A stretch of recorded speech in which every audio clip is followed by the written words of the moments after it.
안녕하세요. 장성생사입니다. 오늘은 홈택스를 보면서 처음부터 끝까지 함께 부가가치세 신고를 해보겠습니다. 부가가치세 신고 기간이 되면 홈택스로 직접 신고하시는 분들이 많습니다. 그런데 반기에 한 번 정도 신고를 하다 보니 어떻게 작성해야 하는지, 어떤 자료를 확인해야 하는지 헷갈리는 경우가 많습니다. 혹시 자료를 빠뜨려서 신고하게 되면 나중에 세무서에서 연락이 오기도 하고, 반대로 환급받을 수 있는 세금을 놓쳐 세금을 더 내는 경우도 있기 때문에 꼼꼼하게 잘 신고해 주셔야 합니다. 처음 신고하시는 분들도 쉽게 따라 하실 수 있도록 하나씩 설명해 드리겠습니다. 그리고 반드시 7월 16일 이후에 신고하시기 바랍니다. 이유는 추후에 말씀드리겠습니다. 그럼 바로 시작하겠습니다. 먼저 홈택스에 로그인을 한 후 세금 신고에서 부가가치세 신고 메뉴로 들어가겠습니다. 바로 신고를 시작하지 마시고 먼저 신고도움 자료 조회부터 확인해 보겠습니다. 신고도움 서비스도 참고하면 좋지만 저는 신고도움 자료를 가장 먼저 확인하는 것을 추천드립니다. 부가가치세 신고는 쉽게 말해 매출과 매입에 대해 적격 증빙을 확인하고 신고하는 과정이라고 생각하시면 됩니다.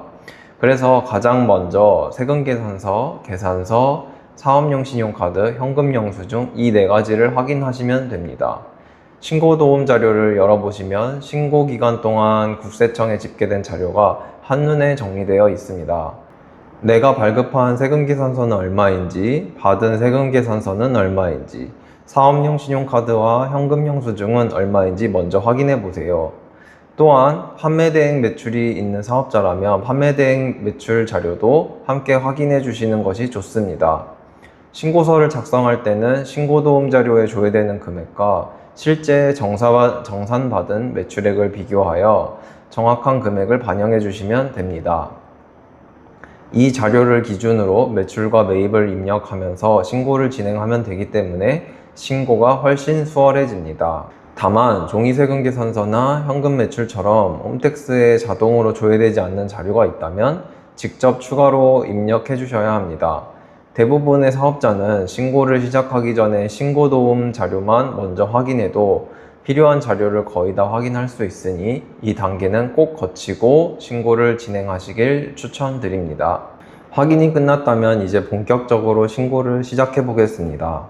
다시 세금 신고, 부가가치세 신고, 부가가치세 과세 신고를 선택합니다. 정기 확정 신고를 선택한 후 사업자 등록번호를 조회하면 사업장 정보와 기본사항이 대부분 자동으로 불러와집니다. 사업장 정보가 맞는지만 간단히 확인해 주시고 특별히 수정할 사항이 없다면 아래 저장하기를 눌러 신고서 작성 화면으로 넘어가시면 됩니다. 처음에 안내문이 표시되는 것을 확인할 수 있는데 가능하면 7월 16일 이후에 신고하시는 것을 추천드립니다. 그전에는 전자세금계산서, 신용카드, 판매 대행 자료 등 일부 자료가 아직 조회되지 않았기 때문에 자료가 누락된 상태에서 신고할 가능성이 있기 때문입니다. 다음은 신고서 작성 화면입니다. 특이사항이 없다면 버튼 클릭만으로 대부분 신고가 가능합니다. 이제 왼쪽에 매출 세액을 입력해 보겠습니다. 매출은 세금계산서, 신용카드, 현금 영수증 등으로 구분해서 입력하게 됩니다. 종이세금계산서나 현금 매출은 자동으로 조회되지 않기 때문에 직접 입력해 주셔야 합니다.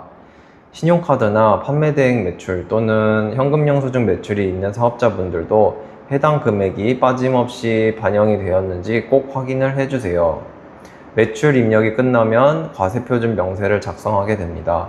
여기서는 방금 입력한 매출 금액이 그대로 표시되므로 금액이 일치하는지만 확인하고 다음으로 넘어가시면 됩니다.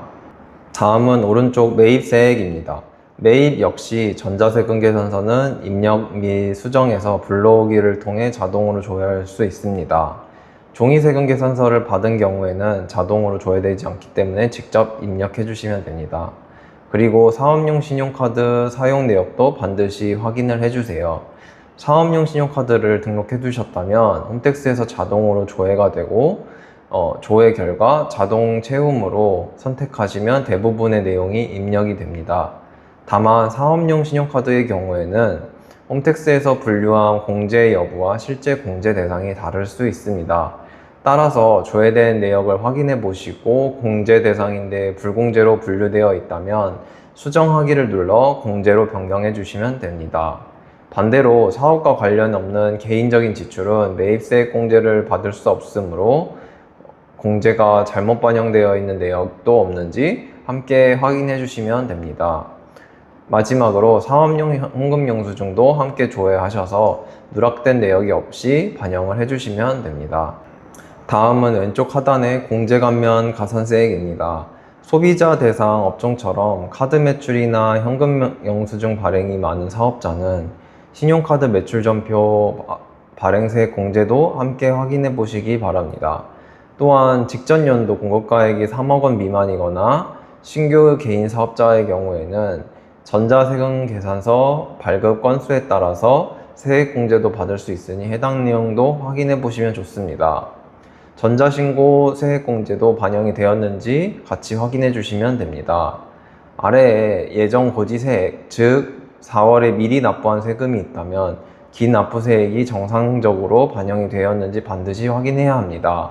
처음에 확인했던 신고 도움 자료에도 기납부세액이 안내되어 있으므로 해당 금액이 신고서에 동일하게 반영되어 있는지 꼭 확인해 주세요. 이제 마지막 단계입니다. 오른쪽 기타 제출 서식은 해당이 없는 경우에는 그냥 넘어가시면 됩니다. 신고서를 모두 작성하시고 이대로 신고하기를 클릭하면 다음 페이지로 넘어갑니다.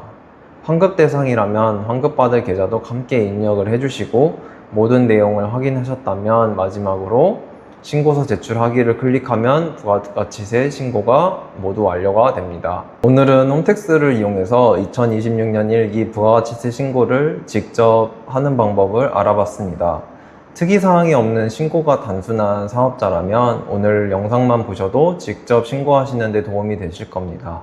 하지만 업종이 복잡하거나 공제 여부가 헷갈리는 경우에는 잘못 신고하면 세금을 더 납부하거나 가산세가 발생할 수 있습니다.